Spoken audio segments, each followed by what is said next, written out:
Hello and welcome to Vipedia powered by Abhimanyu IAS. My name is Nihar Kawalia और मैं आज बात करने वाली हूँ regarding the key highlights of the crypto currency. In the previous class मैंने आपको बताया था क्रिप्टो करेंसी क्या होती है।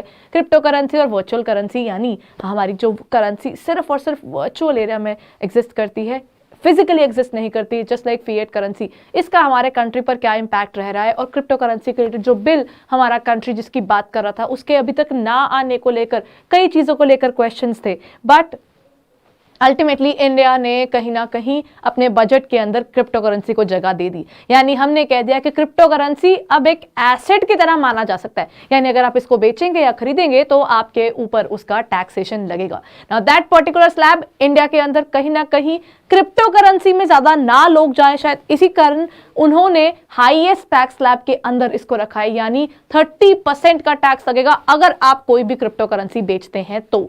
और साथ ही साथ अगर आप क्रिप्टो करेंसी किसी को गिफ्ट भी करते हैं ना, उसको लेकर भी उन्होंने क्लैरिटी दे दी। The point is, no doubt the crypto currency bill is still not out, but the fact is even though the cryptocurrency bill is not out, the fact that is out is cryptocurrency का उन्होंने क्या करना है taxation के अंदर वो define कर दिया गया। So today I am going to let you know what is the key highlights related to the cryptocurrency. So let's understand that particular part in detail.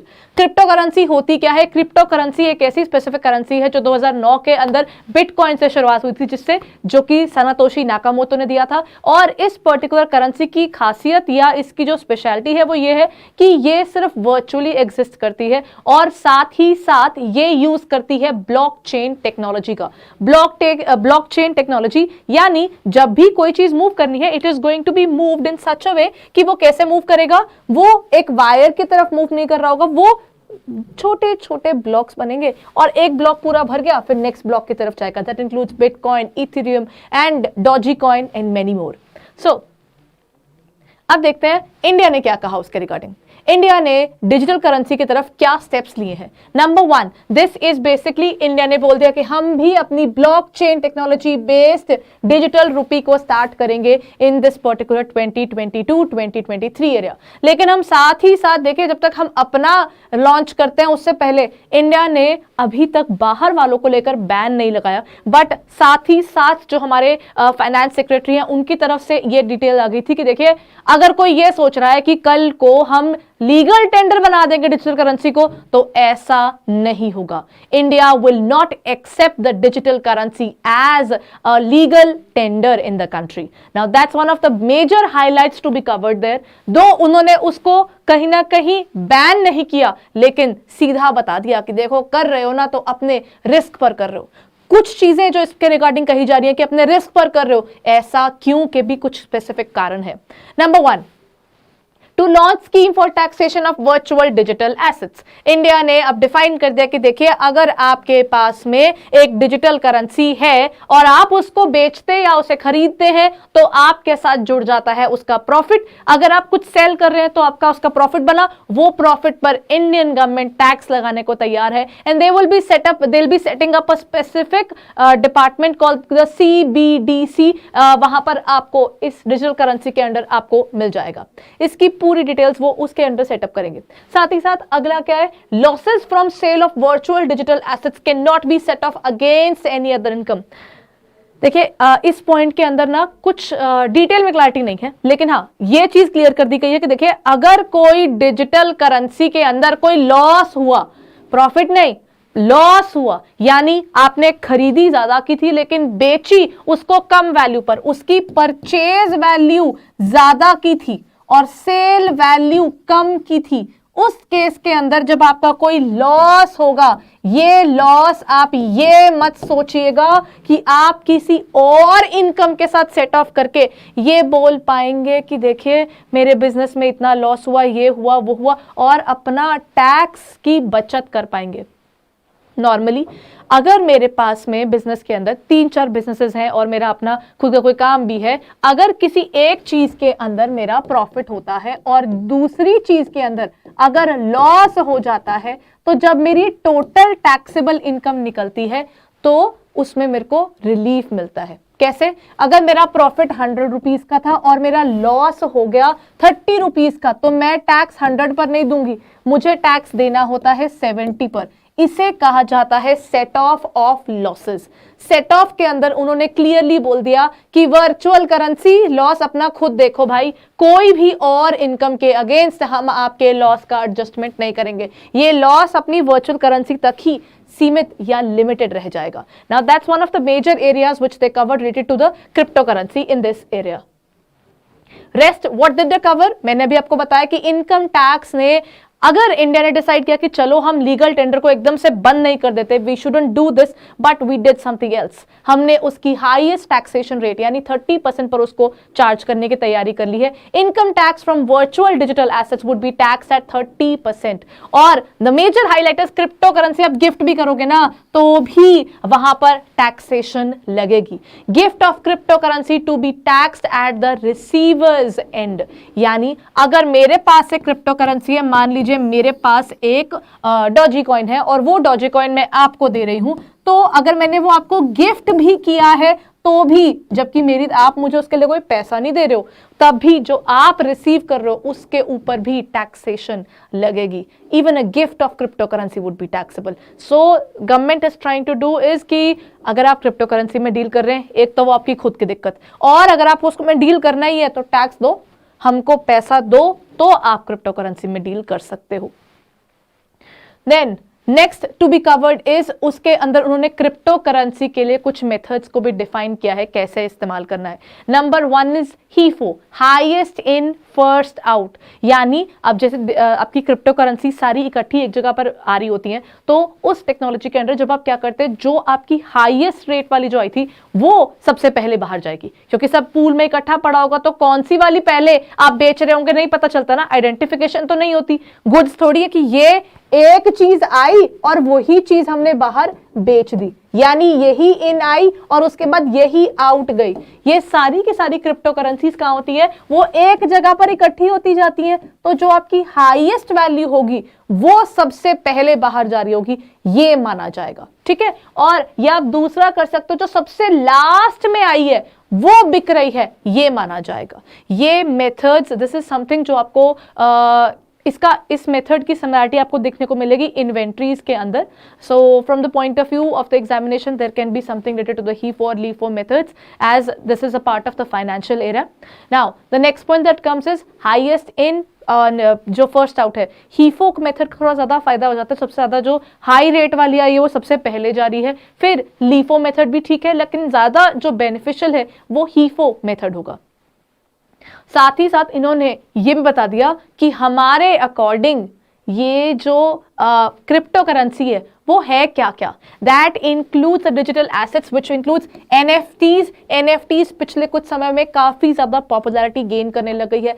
That is okay, so that is basically fungible tokens which are to be used in terms of the selling, यानी इसको भी आप बेच सकते हैं just like you do in terms of crypto। NFTs यानी non fungible tokens भी एक तरह के आपके डिजिटल एसेट्स के अंडर कवर होते हैं। In fact not only NFTs, that also includes metaverse and even the digital currencies are all included in the area of digital assets. यानी इंडिया अब तैयार है, हम जब तक अपनी खुद की क्रिप्टो करेंसी लाने की बात कर रहे हैं तो हम ये भी तैयार है कि जो बाहर की क्रिप्टो करेंसीज है उनका वर्किंग हमारे कंट्री के अंदर हम किस तरीके से कंट्रोल कर सकते हैं। इंडिया हैजंट सेड कि आप किसी और क्रिप्टो करेंसी में डील नहीं कर सकते, but think about it, control करने के लिए ने टैक्सेशन रेट इतना हाई रख दिया। साथ ही साथ इसकी अगर कोई सेल परचेज हो रही है उसके ऊपर टैप रखने के लिए they introduced a particular section of TDS, यानी टैक्स डिडक्टेड एट सोर्स का एक स्पेसिफिक सेक्शन इंट्रोड्यूस कर दिया गया है जिसका नाम है 194S। 194S वैसे तो ना जितने भी हमारे TDS के सेक्शंस हैं वो आपके 192 से शुरू हो जाते हैं। सो यहां पर उन्होंने इंट्रोड्यूस किया है सेक्शन 194S, जिसके अंदर अगर कोई पर्टिकुलर पर्सन एक क्रिप्टो करेंसी जो है वो दूसरे को बेच रहा है तो उस केस में क्या होगा कि जब आप किसी को बेचते हैं, आप अगर किसी को बेच रहे हैं, सो you are A and I am B, ठीक है, जो भी पेमेंट जारी होगी, जब इसकी पेमेंट क्लियर कर रहा होगा ना सेकंड वाला पर्सन, तो उसको टैक्स काट के कितना 1% उसका काट कर वो जमा करवाना होगा to the income tax department. की पता है ए से मैंने क्रिप्टो करेंसी परचेज करी है, ए का पैन नंबर ये है और मैं उसको इतने रुपए दे रहा हूं और इतने रुपए में से 1% काट कर वो इनकम टैक्स डिपार्टमेंट को जमा करवा रहे हैं। Now the why is there a need of the TDS? When you introduce the area of TDS, उससे क्या होता है कि जब भी वो TDS जमा होगा इनकम टैक्स डिपार्टमेंट के पास ये इन्फॉर्मेशन चल जाएगी और आपकी इन्फॉर्मेशन भी उनके पास रहती है in the form of tax information system. वो पूरी की पूरी डिटेल बनाकर रखता है कि आपके पैन के नंबर से कौन कौन सी मेजर ट्रांजैक्शन हुई है। तो आपका पैन नंबर जैसे ही उनके पास पहुंच गया, उसके पास डिटेल चली गई कि आपने एक या तो नॉन फंजिबल ये टोकन्स या फिर कोई डिजिटल एसेट आपने परचेज किया, सेल किया, तो उसकी डिटेल्स चली जाएंगी और आपको इतने रुपए आए हैं। फिर आपको इनकम टैक्स को रिटर्न फाइल करने के समय उसको दिखाना ही पड़ेगा और साथ साथ जैसे ही आप दिखाएंगे उसके ऊपर फ्लैट 30% का टैक्स रेट है। कोई फर्क नहीं पड़ता कि उसके अंदर और क्या क्या चीजें, मतलब उन्होंने ना, वैसे तो हमारे पास टैक्स स्लैब्स होते हैं टिल द अमाउंट ऑफ 2,50,000 कोई टैक्सेशन नहीं होती है, लेकिन इसमें कोई रिलीफ ना देते हुए सीधा 30% का टैक्स लगा दिया कि हमको नहीं पता आप कितना कमा रहे हो, जितना कमा रहे हो उसका 30% सरकार अपने पास रखेगी। और इसकी टैक्सेबिलिटी के रिगार्डिंग क्लैरिटी देनी जरूरी हो जाती है, इसीलिए वो इंट्रोड्यूस कर रहे हैं section 115 BBH of income tax act 1961 which would cover the sale and purchase of digital assets and also they have defined the entire area of the particular digital assets, उनकी टैक्सेबिलिटी, उनकी definition, क्योंकि loop holes के अंदर से काफी लोग फायदे उठाते हैं, इसीलिए इनकम टैक्स हर चीज को clearly word to word define करती है कि क्या होगा डिजिटल एसेट, कौन कौन से लोग उसमें कवर हो जाते हैं, कितनी स्पेसिफाइड अमाउंट के बाद आपका 1% का टैक्स करना कंपल्सरी है, वो सब चीजें कवर की जाएंगी इन दो सेक्शंस के अंदर। टीडीएस को हम रिकॉर्ड करेंगे in the section of 194S, ठीक है, that is tax deducted at source. TDS के अंडर आपके पास आता है 194S और उसके लिए जो इसकी टैक्सेबिलिटी को डिटेल में देखने के लिए उन्होंने इंट्रोड्यूस किया 115 BBH। Then when we look forward to this particular area, ये उनके इनकम टैक्स के सेक्शन में ही उन्होंने क्लियरली डिफाइन कर दिया, कोई सेट ऑफ नहीं मिल रहा है इसको, मतलब your loss is totally your loss, we are not worried about that, we are worried profit कमाया ना उसका 30% हमको दो, लॉस हुआ आप अपने जिम्मे। Now that's the kind of interpretation which can come out of it, so that कहीं ना कहीं कंट्रोल करने की कोशिश हो रही है, because there are many countries who are facing a lot because of the crypto currencies, और क्योंकि इसकी वॉलेटिलिटी बहुत ज्यादा है और उसकी दिक्कत काफी कंट्रीज ने देखी भी है। चाइना ने तो क्रिप्टो करेंसीज को, बाहर के सारे क्रिप्टो करेंसी को इलीगल ही कर दिया है, बैन ही कर दिया है। इंडिया ने अब तक वो बैन लगाया नहीं है, बट यस एक कर्व करने का तरीका आपको यहां देखने को मिल रहा है। उन्होंने क्लियरली बोल दिया नो सेट ऑफ लॉसेस, कहते हैं कोई सेट ऑफ नहीं होगा, जो मर्जी लॉस हो वो बस इसी तक रह जाएंगे। Shall be allowed against income computed in any other provisions of income tax act, and उसी के साथ the loss shall not be allowed to carry forward, यानी लॉस हुआ तो इसी साल में ही जो उसको एडजस्ट कर दिया। अगर इस साल आपके लॉसेस ज्यादा हो जाते हैं तो अच्छा, एक और एरिया है, आप लॉस पर टैक्स नहीं देते हैं, यानी अगर आपका लॉस हुआ you don't have to pay 30% of it to the government. Number 2, अगर आपका लॉस हुआ तो आप उसे किसी इनकम के अगेंस्ट सेट ऑफ नहीं कर पाएंगे, और साथ ही साथ अगर वो आपका लॉस इतना ज्यादा होता है कि आप अगले साल तक उसे कैरी फॉरवर्ड कर सकते हैं, नॉर्मली ये अलाउड होता है। बिजनेस के जो लॉसेस होते हैं that can be carried up to 8 years। Depreciation जो आपकी अनएब्जॉर्ब रह जाती है क्योंकि लॉसेस ऑलरेडी बहुत ज्यादा होते हैं, उनको तो आप इनफाइनाइट पीरियड तक आपने उसको कैरी फॉरवर्ड कर सकते हो, लेकिन यहां पर वर्चुअल एसेट्स के अंदर कोई भी उन्होंने हमदर्दी नहीं दिखाई है कि लॉस हो गया तो बोल दिया आपका है, हमसे मत पूछो, सिंपल सी बात बोल दी, they can not be carried forward to the succeeding assessment years. Now that's a very difficult area to cover for all those people who are dealing in virtual currencies. So that's it, ये उनका एक important area, कोई भी set of नहीं allowed होने वाला, मैंने cover कर दिया आप लोगों के लिए। So this is where we end the particular area, and in the upcoming classes I let you know in income tax के पॉइंट ऑफ व्यू से क्या चेंज हुआ है, and that is relevant for all the SEBI aspirants, because ultimately आप लोगों के लिए सेबी के अंदर फाइनेंस वाला एरिया कवर होता है, अलॉन्ग विद दैट आरबीआई के अंदर इसका एरिया कवर होता है, और बजट के कुछ बेसिक डिटेल्स कवर करनी जरूरी हो जाती हैं, because in the examination this is one of the key highlights to be covered properly. So keep on working hard guys, the papers are going on, and the most important area is अच्छे से पढ़ाई की जाए और जो हमने पढ़ा है उसके हमें प्रॉपर इम्पैक्ट का आइडिया भी हो. इन the upcoming session I will discuss the particular area of income tax provisions as well. Thank you guys. If you like this particular video, kindly share it among your peers. Thank you.